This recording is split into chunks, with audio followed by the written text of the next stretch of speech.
Well, Luton fans are usually generous in their thoughts, but they've had enough. Adebayo, is it time to start calling him out? Well, to answer that and other questions from Deepdale, we have Mark, Dan and Sam back with us on Where Hatters Walk, on the most comprehensive and quickest review of all things Luton Town on the internet. Subscribe, like, and join us in this, what's going to be a very hot debate.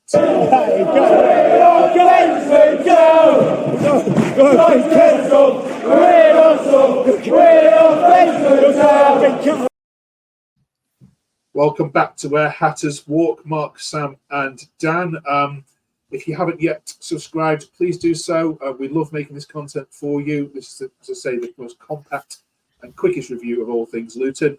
We do this weekly, as much as Mark, Dan and Sam won't want to. This week, we're going to talk about that Preston result. We're also going to look ahead to the double header against QPR this week, and also talk about transfer deadline day. It's a massive week for Luton, isn't it?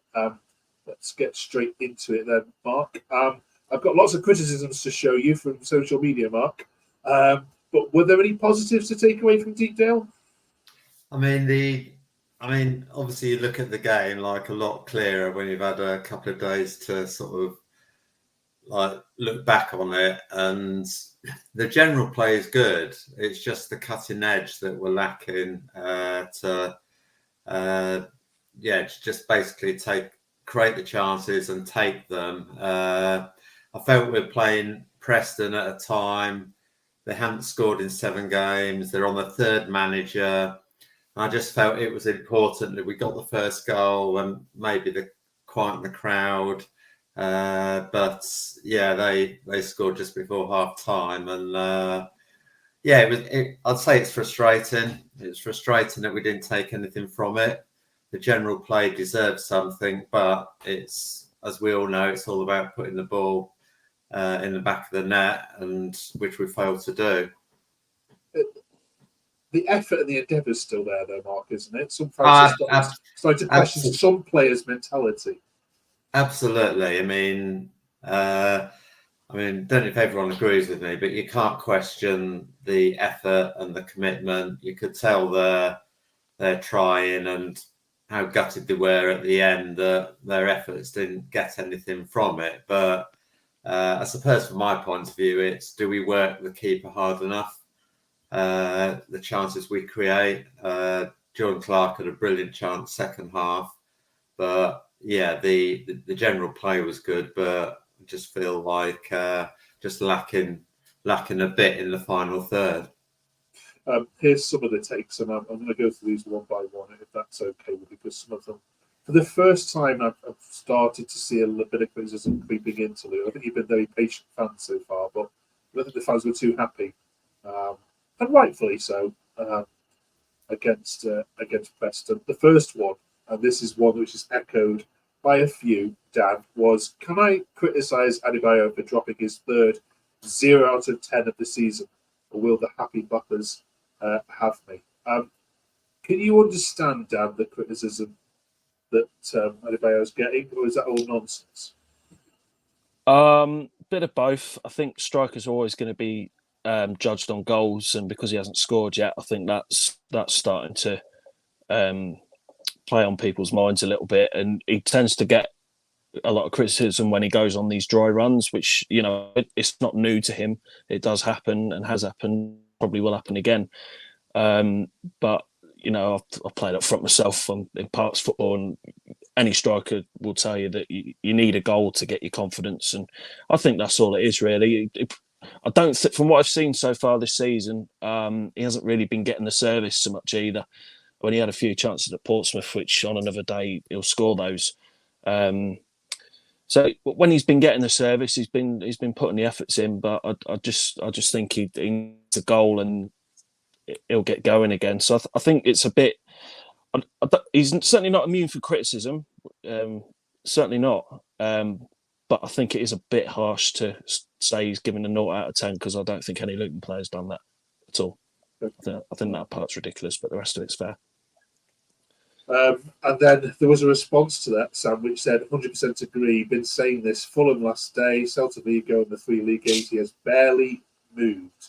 Really could not understand why Rob left him on last week, went down to 10. Morris at least holds the ball up, relieving pressure and brings others into play. There's a few others that talk about Morris this week. I love Edwards, but to say it was a dominant performance is so far removed from the truth. Needs to either give Taylor a go up top with Morris or Adebayo, or go and buy a striker. There has to be a few changes next Friday. Where do you stand on that? And lots of the discussions as Marcus and Katie Sam were all about up top. So what would you do against QPR? Forget the cup game. Friday, what happens?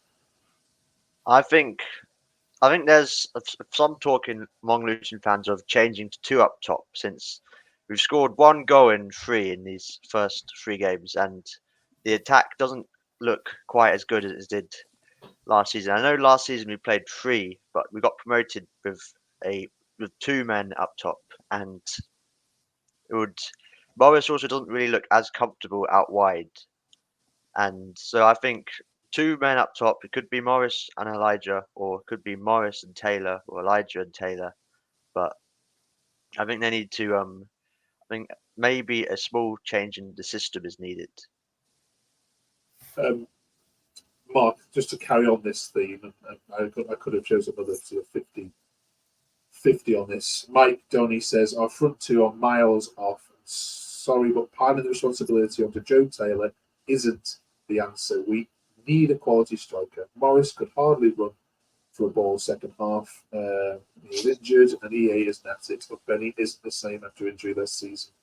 Woodrow, really. All right, give us your honest and uncensored accounts on what you've just heard and read so far. Are Luton fans unrealistic in expectations here, or is there a real problem? I generally don't think strikers are the problem. From my perspective, if you look at the games, it's not like we've missed bucket loads of chances. It's not like we're getting 4, 5, 6, however many chances a game, and we're missing them. Morris had one at Portsmouth. Elijah could have had one at Portsmouth, but the chances at Preston were very few. Like I said, John Clark had a great chance. I think it's more about that killer ball that we're trying to find that will just set up the clear-cut chances. I'm not talking about half chances. I don't think, like everyone's saying, I'll bring a striker in. I don't think that will solve it, and I don't think that's where we need to strengthen. I think it's more about the creativity and trying to create those clear-cut chances. And I think when you get the first goal in the game, you can then control the game. When you're losing and you're chasing the game and you're making substitutions, you're basically trying to chase the game. Whereas I feel you get more because now we're in the Championship, we're going to have a lot more possession than we ever did last season. And then with that possession, you can control the game if you're ahead. But it's just like 1 goal in 3 games. We haven't got in front in a game yet this season. I think that will make such a difference. But to repeat what I'm saying is I don't think going out and buying another striker is what we need, basically. Okay. We'll come on to deadline day now then, Dan, because that moves us nicely. Thank you, Mark. Segues into that. Closes on Friday, just as the final whistle. I think we'll go at Kenilworth Road against QPR. What needs for you to be in place by then for this to be a good window? Oh, Dan, we just lost you for a second there. Sam, you take that one for us. What needs to be in place? I think we need to see first if anyone leaves or not, because Ogbene is linked away. There are a few rumours Mengi might go. If either of them go, we'll obviously have to replace them. But I think what we need really is, I agree with Mark, we don't necessarily need a striker, but someone who can come off the bench, who could create something. I would think it's like a creative player, just someone with a spark who could come off the bench in those games we are losing and make a difference. I would aim for like an impact sub kind of player, an attacker. Mark, you've already indicated that that's exactly what we need. Who would you not want to lose though? Going the other way. There's lots of rumours obviously this time of year, lots of players, but Yeah. who for you would be the one which would disappoint you the most? I think Chong. I think he was he was our best player on Saturday. He makes it happen. He's makes driving moves. I think I mean, at the end of the day, I don't want to lose any of our players, and a lot of it is speculation. But we're a well-run club, and we don't need to sell. We don't need the money. But if we get a silly offer, then we'll take it. But the club is so well run that they will know potentially who they might lose, and they'll have targets to try and replace them with. But Chon is the one I really don't want to lose the most. All right, QPR double header then in the cup, and of course it's Friday night you return back home. When I speak to QPR, they hate you a lot. Obviously, much more than you hate them. We've got Dan back, I think, with us. Oh yeah, no idea what there. happened there. That's all right. I'll throw this as an open question to any of you. What's the issue with you and QPR? Obviously, we get that Watford are your Watford good, but why do QPR dislike Luton so much? I think it's historical, isn't it? I think it comes from the hooligan element from the 70s and 80s. I think it's something to do with that. I think we played them a lot over the years, and it sort of developed into the 90s and early noughties as well. It's sort of stemmed from that, and I think it's just sort of carried on. That's what I think it is. You did the double over last time. Mark, could you care less about the cup element of this and just get the 3 points on Friday night? I'm old school. I remember like showing my age where we treated every game. We always picked the same team, and every game was just as important. But Rob's already said in his press conference after Preston that there'll be changes. I mean, there's people he needs to get minutes in. Mads Anderson, Reece Burke, they're people that are back from injury that need minutes. So we are going to see changes. But yeah, everyone would want, if he has to choose one, they'd take a win on Friday over tomorrow night. But me personally, I'd love a cup run and just go deep in a cup. But it hasn't happened for a while. I mean, I think 3 of our last 3 defeats in the Carabao Cup were Newport County, Stevenage, and Exeter. So I think that